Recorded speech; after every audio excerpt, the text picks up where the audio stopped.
సంతోషకరమైనటువంటి విషయాన్ని నా నియోజకవర్గమైనటువంటి నర్సాపూర్ పార్లమెంట్ ప్రజలందరితో కూడా పంచుకుంటున్నాను. ఏదైతే మనం ఎంతో కాలంగా ఎదురు చూస్తున్నటువంటి చెన్నై నుంచి విజయవాడ వరకు నడిచేటువంటి వందే భారత్ ట్రైను నర్సాపురం వరకు పొడిగించడానికి రైల్వే మంత్రి గారు గత సెప్టెంబర్ 12వ తారీఖున సంతకం చేసి అదే రోజు నాకు తెలియజేయడం జరిగింది. ఆ సందర్భంగా అదే రోజు నేను ప్రజలందరికీ కూడా రైల్వే మంత్రి గారు సంతకం చేశారనేటువంటి విషయాన్ని చెప్పడం జరిగింది. ఆ తరువాత టెక్నికాలిటీస్ పూర్తి చేసుకుని ట్రాఫిక్ ని క్రమబద్ధీకరించుకుని దక్షిణ రైల్వే దక్షిణ మధ్య రైల్వే కూడా చక్కటి సమన్వయంతో పనిచేసి ఈ రోజుని అంటే 6వ తారీఖుని రాతపూర్వకమైనటువంటి ఉత్తర్వుల్ని ఇవ్వడం జరిగింది.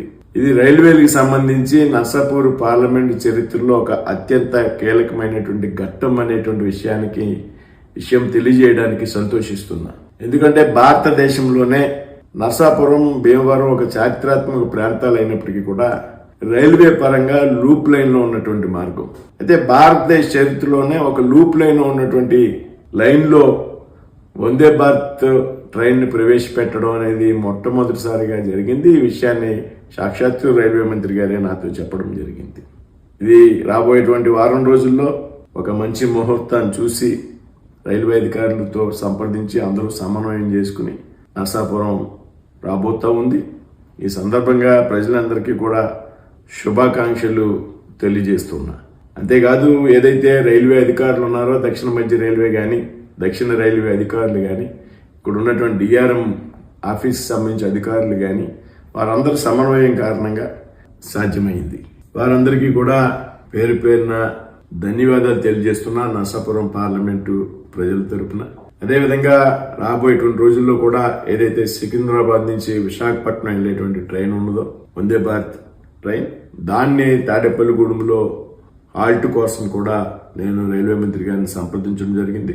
రాబోయేటువంటి రోజుల్లో అది కూడా మంజూరు చేస్తారనేటువంటి విషయంలో చాలా ఆశాభావంతో ఉన్నాననేటువంటి విషయాన్ని తెలియజేస్తున్నాను. అదేవిధంగా అరుణాచలం ఎట్టేటువంటి ట్రైన్ ఏదైతే 3 నెలలు ప్రయోగాత్మకంగా మంజూరు చేసినటువంటి ట్రైన్ ఏదైతే ఉందో దాన్ని రెగ్యులర్గా చేయడానికి కూడా మనం ప్రయత్నం చేయడం, దానికి రైల్వే శాఖ అనుమతినివ్వడం కూడా జరిగింది. అదేవిధంగా రాబోయేటువంటి రోజుల్లో పెండింగ్లో ఉన్నటువంటి అనేక రైల్వే ప్రాజెక్టుల విషయంలో ముందుకు వెళ్తామనేటువంటి విషయాన్ని నర్సాపూర్ పార్లమెంట్ ప్రజలందరికీ కూడా తెలియజేస్తున్నాను.